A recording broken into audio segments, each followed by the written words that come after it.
Hello students, कैसे हैं आप लोग। थोड़ा लेट हो गया वीडियो अपलोड करने में, लेकिन कोई बात नहीं, देर आए दुरुस्त आए। ठीक है, तो आज हम लोग क्या करेंगे, जो हम लोग ने लास्ट लेक्चर पढ़ा था उसको और एलोबरेटली करके उसको और हम लोग जानेंगे। ठीक है, क्योंकि हम लोग ने लास्ट में क्या पढ़ा था, सेल के बारे में पढ़ा था, वो बेसिक से पढ़ा था, लेकिन अब एग्ज़ाम के पॉइंट ऑफ व्यू से हम लोग को उसका स्ट्रक्चर जानना पड़ेगा। और स्ट्रक्चर को जानने के लिए हम लोग को एक एक करके उसका जितना भी सेल में जो जो चीज़ें प्रेजेंट होती हैं उसके बारे में हम लोग को एक एक करके समझना पड़ेगा। तो चलिए बिना देरी के हम लोग आज का लेक्चर को स्टार्ट करते हैं। ठीक है, तो सबसे पहली बात कि कोई भी जो सेल होता है ना, आप कोई भी सेल ले ले, एनिमल सेल या फिर आप प्लांट सेल ले ले, सब सेल में तीन जो रीजन होता है ना, तीन रीजन जो होता है वो सब सेल में होता है। ठीक है, इरिस्पेक्टिव कि वो एनिमल सेल हो या प्लांट सेल हो, यूकैरियोटिक हो या प्रोकैरियोटिक हो मेनली। ठीक है, तो वो जो तीन रीजन मेन जो पाया जाता है आपके किसी भी सेल में, वो सबसे पहला होता है एक प्लाज्मा मेम्ब्रेन होता है। क्या होता है? Plasma membrane. इसी के आज के लेक्चर में हम लोग इसी को थोड़ा डिटेल में पढ़ेंगे। ठीक है, दूसरा होता है न्यूक्लियस। और एक बात और कि जो प्लाज्मा मेम्ब्रेन होता है ना, उसके साथ साथ सेल वॉल भी मैंने यहाँ पे लिखा है। तो सेल वॉल क्यों लिखा है? क्योंकि ये आपको देखने को मिलेगा आपका प्लांट सेल में। ठीक है, क्योंकि प्लांट सेल में क्या होता है, एक प्लाज्मा मेम्ब्रेन ऊपर से होता है और उसको कवरिंग करता है एक सेल वॉल। तो ये चीज़ हम लोग को जब हम लोग प्लांट सेल के बारे में पढ़ेंगे तो हम लोग को ये सेल वॉल मिलेगा।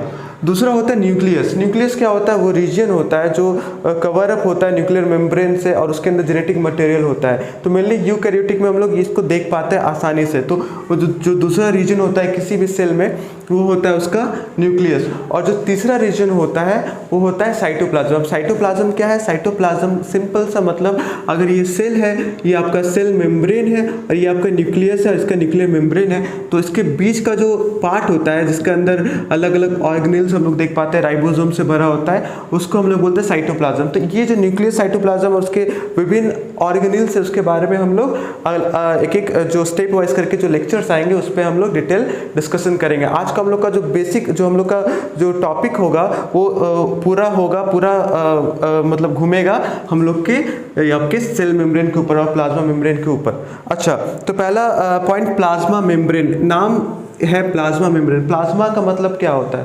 प्लाज्मा का जो मीनिंग होता है वो होता है फ्लूइड। फ्लूइड का मतलब क्या होता है? तरल, कोई भी लिक्विड। ठीक, और मेम्ब्रेन का मतलब होता है कोई भी कवरिंग। तो प्लाज्मा मेम्ब्रेन से हम लोग क्या समझ सकते हैं? प्लाज्मा मेम्ब्रेन वो कवरिंग है जिसका जो कैरेक्टरिस्टिक्स है वो फ्लूइड टाइप का है। ठीक है, तो ये जो फ्लूइडिटी वाला जो कैरेक्टरिस्टिक्स है वो हम लोग जब ये मोजाइक मॉडल पढ़ेंगे, फ्लूइड मोजाइक मॉडल, जिसको सिंगर एंड निकोलसन ने दिया था, तब हम लोग को इसको हम लोग प्रॉपर्ली तरीके से समझ पाएंगे। लेकिन एक ओवरव्यू पाने के लिए हम लोग क्या समझ सकते हैं? प्लाज्मा मेम्ब्रेन क्या होता है? एक ऐसा मेम्ब्रेन होता है जो क्या करता है? सेल को कवर अप करता है। अब इसका फंक्शन क्या होता है? सबसे पहली बात, ये क्या होता है? लिविंग होता है। कैसा होता है? लिविंग होता है, मतलब इसमें जान होता है। ठीक है, मतलब आप इसको मारिएगा तो उसको दुख पहुंचेगा, तो उसको मारिएगा मत।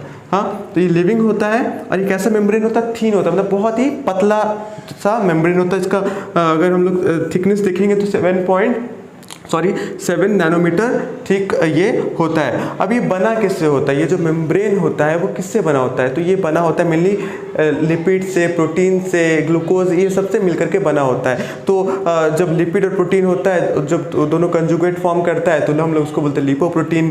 फिर आपका फॉस्फेट भी होता है इसमें, तो फॉस्फोलिपिड, ये सब हम लोग इसको जानेंगे एक एक करके। ठीक है, अब इसका काम क्या होता है? मेनली इसका काम होता है, ये क्या करता है? सेल को स्ट्रक्चर प्रोवाइड करता है। स्ट्रक्चर मतलब क्या? उसका एक बनावट प्रोवाइड करता है, उसको शेप प्रोवाइड करता है। अगर इसको हम लोग समझाएं आपको एक सिंपल भाषा में, तो अगर हम आपको बोले कि देखो भाई यहाँ पे आपका सेल है, ठीक है, तो आप बोलिएगा कि सर पगला गए हैं, यहाँ पे तो कुछ दिख नहीं रहा है। हाँ, तो ऑब्वियस सा बात है हम पगला गए हैं, कहीं कि हम ऐसे बोल रहे हैं। अगर यहाँ पे अगर हम ऐसा करके कुछ बना देते, एक ऊपर का आउटर कवरिंग बना देते, तब आप बोल पाते हाँ सर आप सही बोल रहे हैं, यहाँ पे सेल है। तो ये क्या किया?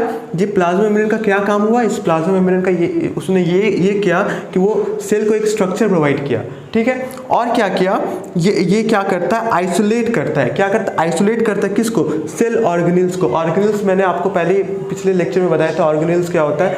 सेल के अंदर जो भी ऑर्गन्स होते हैं, मतलब जैसे एक इंसान हम लोग बॉडी है, हम लोग की बॉडी के अंदर अलग अलग ऑर्गन्स पाए जाते हैं, तो in the same way cell के अंदर जो ऑर्गन्स होते हैं उसको हम लोग बोलते हैं ऑर्गेनेल्स। तो ये क्या करता है, जो अंदर का जो ऑर्गेनेल्स होता है उसको क्या करता है, सेपरेट करता है, आइसोलेट करता है। किससे सेपरेट करता है, तो सराउंडिंग से। कौन सा सराउंडिंग, मतलब आसपास के सराउंडिंग से। सिंपल सा बात है, अगर ये मेम्ब्रेन नहीं रहेगा, आपका अगर घर में आपने घर बनाया है बहुत अच्छा सा, ठीक है, आप उसमें दरवाज़ा नहीं लगाइएगा तो क्या होगा, कोई भी आपके घर में अंदर बाहर कर सकता है, कोई जानवर घुस सकता है, ठीक है, कोई चोर डाकू घुस सकता है। लेकिन वहीं पे अगर हम लोग दरवाज़ा बना के रखेंगे तो क्या होगा कि वही चीज़ें एंटर करेंगी जो एक घर वाला चाहता है, मतलब एक जो घर का परिवार है वो फ्रेंड्स फैमिली को ही चाहता है कि वो अंदर या फिर बाहर जाए घर से।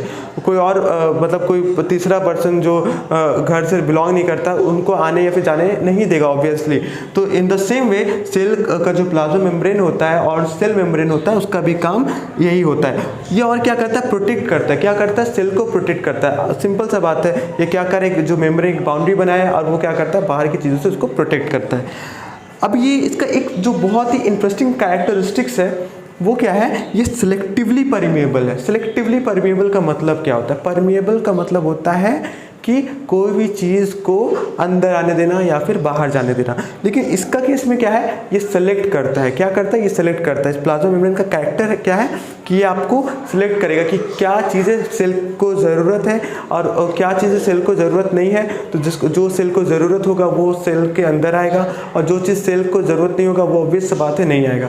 और जो अंदर में जो सेल के जो कुछ टॉक्सिक मटेरियल्स होंगे, जो अभी हम लोग नेक्स्ट पॉइंट में हम लोग उसको जानेंगे, ये क्या ट्रांसपोर्टेशन करने में मदद करता है, जो न्यूट्रिएंट्स होता है, आयंस होता है, जो कुछ आयंस होता है, वाटर हो गया, कुछ पोलर मॉलिक्यूल हो गया, नॉन पोलर मॉलिक्यूल्स हो गया, ऑक्सीजन हो गया, ये सब को क्या करता है, सेल के अंदर या फिर बाहर जाने में मदद करता है। और जो सेल के अंदर जो बहुत सारे फंक्शंस होते हैं, बहुत सारे एक्टिविटीज़ होते हैं, उससे अलग अलग जो वेस्ट मटेरियल्स होता है या फिर टॉक्सिक सब्सटेंस बनता है उसको बाहर करने में मदद करता है। तो ये एक मतलब हम लोग का प्लाज्मा मेम्ब्रेन का एक कैरेक्टरिस्टिक्स हम लोग बोल सकते हैं, ठीक है। तो आपको बस ये चीज़ याद रखना पड़ेगा कि जो प्लाज्मा मेम्ब्रेन का जो सबसे मेन कैरेक्टरिस्टिक्स क्या है, वो सिलेक्टिवली परमिएबल है, मतलब वो सेलेक्ट करता है, ठीक। तो अभी आते हैं इस पे। तो जो प्लाज्मा मेम्ब्रेन है उसके ऊपर बहुत सारे साइंटिस्ट ने बहुत सारे थ्योरीज दिए, बहुत सारे मॉडल दिए, लेकिन जो सबसे अच्छा थ्योरी, सबसे अच्छा मॉडल मतलब अभी तक के टाइम में इसको मतलब माना गया है वो है फ्लूइड मोज़ेइक मॉडल, ठीक है। अब इसको किसने दिया था, तो इसको दिया था सिंगर एंड निकोलसन ने। कौन से ईयर में, 1972। तो ये आप याद रखिएगा, साइंटिस्ट का नेम बहुत इंपॉर्टेंट होता है और डेट भी बहुत इंपॉर्टेंट होता है, तो इसको हम लोग को याद रखना पड़ेगा, ठीक है। अब देखिए फ्लूइड मोज़ेइक मॉडल, देखिए साइंस देखिए जानते हैं साइंस एक ऐसा चीज़ है ना कि साइंस में आपका जो क्वेश्चंस होता है ना, क्वेश्चंस के अंदर ही आंसर होता है। तो इस मॉडल में भी आप वही चीज़ आप समझने का कोशिश करिए। इसका नाम क्या है, फ्लूइड मोज़ेइक मॉडल। फ्लूइड का मतलब हम आपको पहले ही बता चुके हैं, फ्लूइड मतलब होता है तरल, लिक्विड, ठीक है, जो पानियों सा होता है वो होता है। और मोज़ेइक का मतलब क्या होता है, मोज़ेइक का मतलब होता है कि कोई भी चीज़ को ना हम लोग जैसे तैसे अरेंज कर दिया, वो अरेंज हो भी गया, ठीक है। मतलब कोई जैसे हम लोग को वॉल देखते हैं तो वॉल में क्या होता है, एकदम अच्छा तरीका का अरेंजमेंट होता है। लेकिन वही ये तो आपका किसका वॉल है, ब्रिक का वॉल है, ईंटा का वॉल है। लेकिन अगर आप उसको ही देखिएगा, कोई रॉक का वॉल होता है जिसमें रॉक्स होता है, छोटे छोटे रॉक्स होता है, कंकर मतलब पत्थर टाइप का होता है, तो आप उसका वॉल देखिएगा तो उसमें क्या होता है, हैप्पीजेंटली मतलब चीज़ें अरेंज होती है, हाँ। तो उसी को हम लोग बोलते हैं मोज़ेइक। तो इसमें आप अगर इसका स्ट्रक्चर देखिएगा प्रॉपर्ली, अगर इसका स्ट्रक्चर देखिएगा तो आपको भी वैसे ही लगेगा, ठीक है। इसका जो मतलब फ्लूइडिटी होता है, इसका आपका प्लाज्मा मेम्ब्रेन में फ्लूइडिटी होता है और क्या होता है, ये इसका जो स्ट्रक्चर होता है वो मोज़ेइक टाइप का होता है, मतलब कोई भी चीज़ कैसे भी हैप्पीजेंटली अरेंज होता है, ठीक है। तो इसलिए हम लोग इसको बोलते हैं फ्लूइड मोज़ेइक मॉडल बोलते हैं। Now coming to the point, ये आप देख सकते हैं, ये जो आप गोल गोल और ये लंबा लंबा देख पा रहे हैं, तो इसको हम लोग क्या बोलते हैं, फॉस्फोलिपिड बाइलेयर, ठीक है। फॉस्फोलिपिड बाइलेयर मतलब क्या, ये क्या है, ये आप देखिए, ये जो ऊपर में आप जो गोल करके देख रहे हैं ये क्या है, फॉस्फेट हेड है। ये किससे बना होता है, फॉस्फेट से। और जो नीचे में जो आप पुच्ची देख रहे हैं इसको हम लोग बोलते हैं टेल, ठीक है। तो इसका जो सबसे इंटरेस्टिंग कैरेक्टर क्या है, इसका जो ऊपर वाला जो हेड पोर्शन है ना वो क्या है, हाइड्रोफिलिक है। अभी हाइड्रोफिलिक क्या है, हाइड्रोफिलिक फिर से मैं बता रहा हूँ, नाम में ही चीज़ें छुपी होती है, रहस्य छुपी होती है। तो हाइड्रो का मतलब हम लोग समझ सकते हैं वाटर होता है, हम लोग हाइड्रोजन मतलब वाटर, वाटर का बात होता है। तो हाइड्रो जहाँ भी आपको जहाँ भी हाइड्रोमैन, एक्वामैन, यू नो, तो हाइड्रो आपको जहाँ भी दिखे तो उसका मतलब क्या होता है, वाटर होता है। और फिलिक का मतलब क्या होता है, लविंग। फिलिक का मतलब क्या होता है, प्यार करना, सबको पता ही होगा। हाँ, हाइड्रोफिलिक तो क्या हो गया, तो ये कैसा है, ये जो हेड है ये है प्यार करता है। किससे प्यार करता है, मतलब पानी से प्यार करता है, तो इसलिए वो पानी को अपने पास आने देगा, ठीक है। और इसका जो टेल होता है ना, जो टेल मतलब पुच्ची जो होता है, ये जो आप देख पा रहे हैं इसको, ये होता है हाइड्रोफोबिक। फोबिक का मतलब होता है कोई चीज़ से डर, फोबिक, फोबिया बोलते नहीं, हमको माउंटेन फोबिया है, हमको कैमरा फोबिया है, बहुत सारा फोबिया होता है। अभी लोग तो हर कोई भी चीज़ नहीं कर पाते तो फोबिया लगा देते हैं, ठीक है, तो छोड़िए कोई बात नहीं। तो हाइड्रोफोबिक का मतलब क्या होता है, वाटर हेटिंग, ठीक है। तो ये क्या होता है, ये जो टेल होता है ना, फैटी टेल होता है, फैटी टेल। अब सिंपल सा बात यहाँ पे, मतलब चीज़ों को कोरिलेट करिए, आपको लिंक करिए, आपको सिंपल सा बात समझ में आने लगेगा। फैटी जो फैट्स होते हैं, आप फैट को जो फैट ऑयल में फैट्स पाया जाता है, ओके, तो आप वाटर में ऑयल रखिएगा या फिर ऑयल में वाटर रखिएगा, तो क्या होगा ना, वो दोनों चीज़ें कभी साथ मिलेंगे नहीं, दोनों अलग अलग कैटेगरी का इंसान है, तो कभी एक साथ मिलेगा नहीं, उन लोग का दिल कभी नहीं मिलेगा।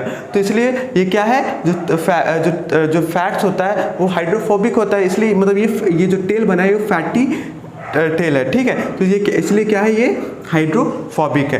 तो ये दोनों मिल करके ऊपर नीचे करके देखिए, एक हेड ऊपर, इधर भी हेड ऊपर, अब बीच में क्या है, ये फैटी टेल्स है। तो ये क्या बनाता है, फॉस्फोलिपिड बाइलेयर, ठीक है। तो ये फॉस्फेट और लिपिड ऐसे मिलके बना है, ठीक है। तो उसमें और अब देखिए बीच बीच में आपको अलग अलग टाइप का, अलग अलग स्ट्रक्चर का आपको चीज़ें दिख रही होंगी। तो ये सब क्या होता है, प्रोटीन्स होता है। प्रोटीन्स का क्या काम होता है, इसमें बहुत सारा काम होता है। इसमें हम लोग ज़्यादा डिटेल में नहीं जाएंगे, इस मॉडल के ऊपर ज़्यादा डिटेल में नहीं जाएंगे। इसका एक अलग सा छोटा सा हम लोग क्या करेंगे, लेक्चर बनाएंगे जिसमें हम लोग और डिटेल में इसको बताएंगे। तो अभी फिर भी ऐसे बेसिक नॉलेज के लिए हम लोग जान लेते हैं कि इसमें कुछ प्रोटीन्स पाया जाता है। अब दो टाइप्स का मेनली प्रोटीन होता है, इसका नाम अलग अलग आपको सुनने को मिलेगा, लेकिन जो दो टाइप का मेनली प्रोटीन होता है, एक होता है जिसको बोलते हैं इंट्रिंसिक प्रोटीन। इंट्रिंसिक प्रोटीन का मतलब क्या होता है, नाम से समझ में आ रहा है, इन का मतलब अंदर। तो ये क्या होता है, फॉस्फोबाइलिपिड लेयर का अंदर आधा इस तरीके से पाया जाता है, ठीक है, या फिर पूरा आपको यहाँ पे देख पा रहे हैं। तो ये क्या, ऐसा प्रोटीन, ऐसा जो होता है प्रोटीन, उसको हम लोग बोलते हैं इंट्रिंसिक प्रोटीन। और जो दूसरा आता है उसको बोलते हैं एक्सट्रिंसिक। एक्सट्रिंसिक मतलब बाहरी तरफ। तो जो हेड की तरफ जो प्रोटीन पाया जाता है, जो एकदम ऊपर में अटैच्ड होता है, हाँ, सरफेस पे, तो उसको हम लोग बोलते हैं एक्सट्रिंसिक प्रोटीन, ठीक है। अब ये सब प्रोटीन का काम क्या होता है, अब इसमें फिर कैरियर प्रोटीन आता है, इन सब का काम क्या होता है। तो इन सब का काम सिंपल सा होता है, जो कुछ मॉलिक्यूल्स होता है, कुछ आयन्स होता है, उन सबको अंदर बाहर का काम कर। अब एक और दो तीन चीज़ें और मैं आपको बता दूँ, वो क्या है कि अब इसमें जो चीज़ें अंदर या बाहर जाती है तो वो सब बहुत सारे प्रोसेस के थ्रू जाती है। जैसे ट्रांसपोर्टेशन यहाँ पे मैंने बताया, ठीक है। तो इस ट्रांसपोर्टेशन होता कैसा है, तो ट्रांसपोर्टेशन जो होता है, एक जो प्रोसेस होता है उसको हम लोग बोलते हैं डिफ्यूजन।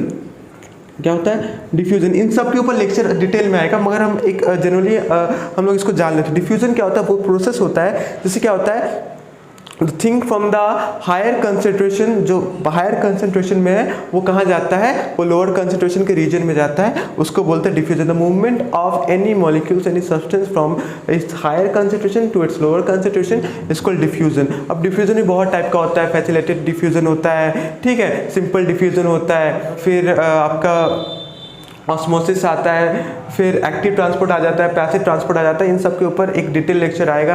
एक्टिव ट्रांसपोर्ट का मतलब सिंपल सा होता है, जिसमें मतलब आपको क्या हो रहा है, एनर्जी का रिक्वायरमेंट लग रहा है, तो ठीक है। और आपका पैसिव ट्रांसपोर्ट मतलब क्या होता है, जिसमें एनर्जी का प्रोडक्शन नहीं होता है। तो ये सब कुछ जो चीज़ें जिसको हम लोग और डिटेल में पढ़ेंगे नेक्स्ट लेक्चर में, लेकिन अभी जो एक बेसिक सा था वो था प्लाज्मा मेम्ब्रेन के ऊपर। अच्छा, मैं एक चीज़ बोलना भूल गया यार, कोई बात नहीं। आप देखिए प्लाज्मा मेम्ब्रेन का अगर आप कंपोजिशन का बात करिएगा कि वो किन किन चीज़ों से मिलकर बना है, तो वो ऑलमोस्ट प्रोटीन से ऑब्वियस सा बात है, प्रोटीन तो है इसमें, तो प्रोटीन इसमें ऑलमोस्ट 80% है, मतलब आप इसको 70 to 80% हम लोग इसको बोल सकते हैं। इसका जो लिपिड कंपोजिशन है, लिपिड मटेरियल, वो 20 to 40% इसमें पाया जाता है। और जो कार्बोहाइड्रेट हो गया, कार्बोहाइड्रेट मतलब ग्लूकोज हो गया, जैसे ग्लाइकोलिपिड्स यहाँ पे देख पा रहे हैं, यहाँ पे देखिए ये क्या है, ग्लाइकोलिपिड्स है। ग्लाइकोलिपिड्स का मतलब क्या होता है, मतलब ग्लूकोज और लिपिड्स मिलकर के जो बनता है उसको ग्लाइकोलिपिड्स बोलते हैं। तो ये इसमें कार्बोहाइड्रेट का मतलब परसेंटेज 5 to 10%, मतलब ग्लूकोज का परसेंटेज 5 to 10% है, और भी बहुत सारा इसमें आपको चीज़ें देखने को मिलेंगी। ठीक है, तो ये था टोटल ओवरव्यू था, ओवरव्यू नहीं, एक डिटेल ओवरव्यू था आपका प्लाज्मा मेम्ब्रेन के बारे में, उसके स्ट्रक्चर के बारे में, उसके फंक्शन के बारे में। और हम लोग इसको फ्लूइड मोज़ेइक मॉडल का एक अलग सा वीडियो आएगा जिसमें हम लोग और इसको डिटेल में पढ़ेंगे। ठीक है, इसके बाद हम लोग और जाएंगे न्यूक्लियस में, साइटोप्लाज्म के ऑर्गेनेल्स में। तो आई होप आप लोग को ये अभी तक ये समझ में आया होगा, क्लियर हुआ होगा। मैं नहीं चाहता कि लेक्चर ज़्यादा बड़ा हो, ज़्यादा लंबा हो, ज़्यादा बोरिंग हो, इसलिए हम लोग छोटे छोटे टुकड़े में चीज़ों को पढ़ेंगे। अगर आपको चीज़ समझ में आया तो बहुत अच्छी बात है, अगर नहीं समझ में आया तो कोई बात नहीं, आप उसको हम लोग कमेंट आप कर सकते हैं जहाँ पे कन्फ्यूज़न हो। और अगर आपको कोई भी नए टॉपिक पे अगर कोई लेक्चर चाहिए होगा तो आप उसके लिए भी कमेंट कर सकते हैं, मेल कर सकते हैं। बस अगर आपको अच्छा वीडियो लगा तो कमेंट कर दीजिए, सब्सक्राइब कर दीजिए, लाइक कर दीजिए, और फिर मिलते हैं हम लोग नेक्स्ट वीडियो में। चलिए, तब तक के लिए आप लोग संभल के रहिएगा, अच्छे से रहिएगा। Bye bye.